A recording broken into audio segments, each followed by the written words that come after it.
It's the M&M Funky 5 Jive with Mike and Mel, the short and sweet podcast where they dive into toys, kids, and all the chaos in between. Packed with tips, stories, and unsolicited opinions because, let's face it, they've got plenty. And hey, their opinions are their own, so save your whining for someone who cares. Now let's get to it. Time to play with Mike and Mel. Happy 2025. Happy New Year from Mike and Mel. Happy New Year. Today, for our first show of the year, we're going to talk about toy safety. Sure, the kiddos got a lot of great toys this Christmas, and we're not here to take the wind out of your sails, but sometimes they can be a little dangerous, and they come in the disguise of being pretty safe. And we can vouch for toy safety because we grew up in the era of non-toy safety. And we're still here to talk about it. Well, we want to make sure that your kiddos are safer than we ever were. So we could go on for hours about this. Number one on the list is to check your age recommendations. As you know, toys are required to have recommended ages for use. And sometimes the ages are not what you would think they would be. So just make sure that if they're under 3, you avoid toys with small parts. Okay, now I'm gonna interject here. Why? Like, I think that a lot of times the age recommendations are only there for the legality in case you get sued, so that you can say, "Hey, we warned you." You know. Right, and I can agree with that. It's not untrue. But I think, too, is that sometimes that we would see things advertised on TV when we were kids, and we would think they're really cool, and then you go to the store, you'd look at it, or your parents would look at it, and they'd read about it and go, "You can't play this. This doesn't make any sense for you." And so, yeah, I think parents are wise enough to discern on their own, like whether or not something is the appropriate age for their kid, but it does also come down to helping the parents make decisions too. Lawn jarts again. I think that they probably just thought common sense is you're not going to throw them at somebody. Sure. So they didn't need to put a warning on it or safety concerns on it because you think, who's going to do that? Right, unless you want somebody else. Of course we all did that. The Schwinn bicycle I had didn't come with a disclaimer that said don't jump a ramp made out of plywood and cinder blocks, but that's what we did if you didn't do it, because every kid's gonna push it to the limit, and which is unfortunate, but obviously that's why there are all these age limits. I'm like with our toy, the original production, we put 3 and over, but we didn't need to, and we didn't know that. We thought we had to, and especially with our toy, it's from, basically infant on. I mean, the infant's not going to know how to play, but they can play with it.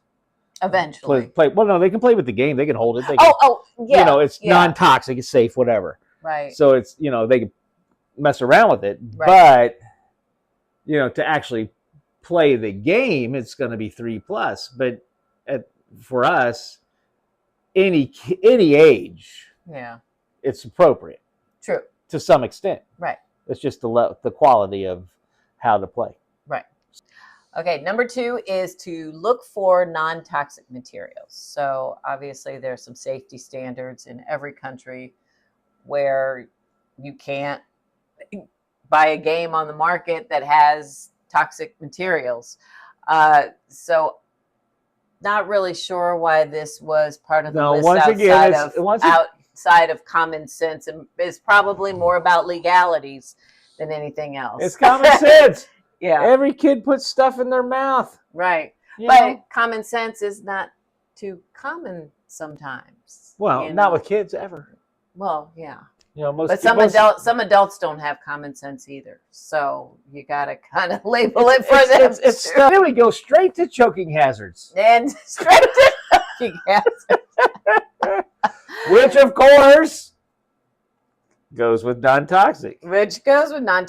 So if you have a toy for a child that's under 3 years old and that has small pieces, there is a choking hazard. It all goes hand in hand. Yes, it does. Now, for those of you who want to figure out whether or not something is a choking hazard, there's a common, I guess, rule of thumb, if you will, that you can take a toilet paper roll, and if you can drop the toy in the toilet paper roll, then it's too small for the kid to have. Yes. There's also, if you want something more official, though, and I didn't know they had this. This is from my research. Amazon has a list of tons of these. They're like, what do they call them? Choke tubes. So they're tubes that you can put toys in, and you can see if they're too small for your kid. If you want something official, if toilet paper rolls don't do it for you, they have something you can buy. So I put a link. I'm sure the choke tube company has to come with disclaimers too. I'm sure they do. Don't swallow the choke tube. Don't choke on the choke tube. You can't choke on the choke tube. I put the link to the choke tube, to several choke tubes, in the article, so you can click on that and figure that out. That's what they call it. Like I said, I didn't know. That's a whole different video. Yes. Go on. Well, oh gosh. Number 4 is choose sturdy and well-made toys. Kids can be rough on everything, and so if you get, and they will experiment too. So if it's an indoor toy, it will end up outdoors. If it's a toy not made for water, it will be in the water. So be prepared for anything. Oh my God. So durability matters. So take some extra time, and if you have a stuffed animal, or if you have think about the sturdiness of the toys we play with, they're still around. They are. They have rust spots, but they're still around. Tonka trucks. Yeah. Come on. So if you have a toy, for example, that has fabric, like a stuffed animal, check it occasionally to make sure that the stuffing's not coming out, the fabric's not fraying, I get it. and so forth. And also avoid toys that are made with very brittle plastic or materials that can splinter. Yeah, toys that have strings or cords that are longer than a foot can cause a hazard because the kids baby's first lawnmower? Very similar to baby's first lawnmower. So for babies and toddlers, avoid pulled toys with very long strings because for obvious reasons. Yeah, we had those little toys that you pull around with the strings, and those were for tiny babies. Right, but they shouldn't have been, by today's standards, my kids had those. Longer than a foot. Supervise older children when playing with items like jump ropes or toys with cords as well, because I could find 50 different uses for jump ropes when I was that age. Oh, you know that. Once again, the little brother comes to mind. Yeah, I was going to say my little sister, she probably was on the other end of it at some point running, and I was like, Yeah, you swing them around. Swinging around, and she probably tried to swing me around too. I mean, it was an equal opportunity. Well, I tried to fly with an umbrella like Mary Poppins. Oh my gosh! So everybody did that. Yep. That was fun. It wasn't so fun. It's fun for me. You hit the ground. Well, yeah. Number 6 is to safeguard against battery hazards. Electronic toys can have small batteries. Sometimes they have like the watch batteries. Yeah, those are dangerous. And those are dangerous. I hear a lot of stuff about that. Yeah, and kids can swallow them. But then, of course, we would take the 9 volts and stick them on your tongue. Oh, we used to do that so we could test to make sure it was still good. We just did it because we like the shock. Why is my toy not working? But the battery's fine. Yeah, I don't know. So be cautious of those. Number 7, avoid sharp edges and points. Plastic, metal, wooden toys should have smooth, rounded edges. So you steer clear of toys with sharp metal. And also, if they do have metal, check them to make sure, seriously, that they aren't rusting. Because tetanus. Because of tetanus and other things. Losing an eye. They used to say that a lot back when I was growing up. You're going to lose an eye, I never knew anybody who lost an eye, to be honest. No, me either. I got hit with BB in the. You got close, though. I got a lot of close calls. I think we all did. I could tell stories with the scars on my legs. You do. Yeah, I know. So, also in this category, double check hand-me-down toys for wear and tear because they could be unsafe as well. Number 8 is test noise levels. That's for the parents. If you get a lot of noisy toys out there that have sirens and all kinds of sounds, and so if it's too loud to you, it's probably too loud to your child. But it's not too loud for your nieces and nephews. No. Definitely give loud toys to kids of other people. Yeah, other people's kids. They actually like that. They appreciate it. They say that it builds up their tolerance to noise situations. Totally lying. No, don't do that.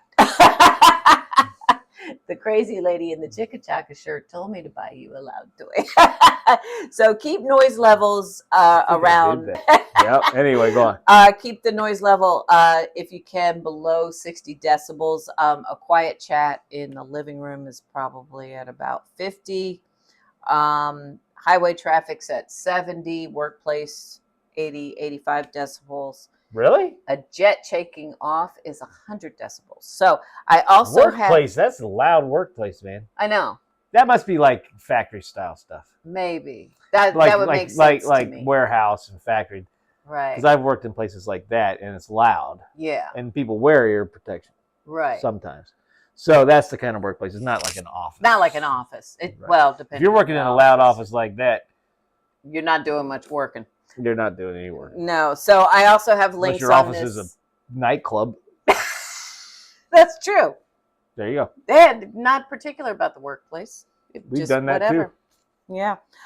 So we've got links to Amazon on here as well. If you want some official home testing devices to figure out how many decibels is what, got that on there. And just also know and just also know that this is not medical advice. This is just general information. So check with your pediatrician or your audiologist if you do have true concerns about noise levels. Number 9 is to stay informed about recalls. You can go to the Consumer Protection Safety Commission website, have a link to that, and you can actually sign up sign up for email alerts, and you can also go just general? For anything, actually, not just toys. You can just sign up for any recall. Yeah. Do you have to put a category? You probably do because they have everything. So also when you go to those sites, there'll be, and you do see a recall, there'll be product descriptions, the specific hazards and remedies, if anything. There's also another site that I wasn't aware of called Safe Kids Worldwide. It's a nonprofit organization dedicated to preventing childhood injuries. So they also have some great information, and sometimes they do have recalls on there as well. And then, of course, lastly, just keep your instructions for the particular toy easy to find so that you can refer to it in case there's something you need to know about it. Right. So that was our list. So just be safe. Hope this has been a lot of fun for you. This has been a lot of fun for us. Yes. We have, like I said, additional information on the website. Go check it out, and let's hear some comments. What do you think about toy safety? What do you look for in a toy? And we'll catch you next time. And if you're our age, obviously now you know you're lucky to be alive. Thanks for watching. Catch you next time. Bye. Happy New Year again.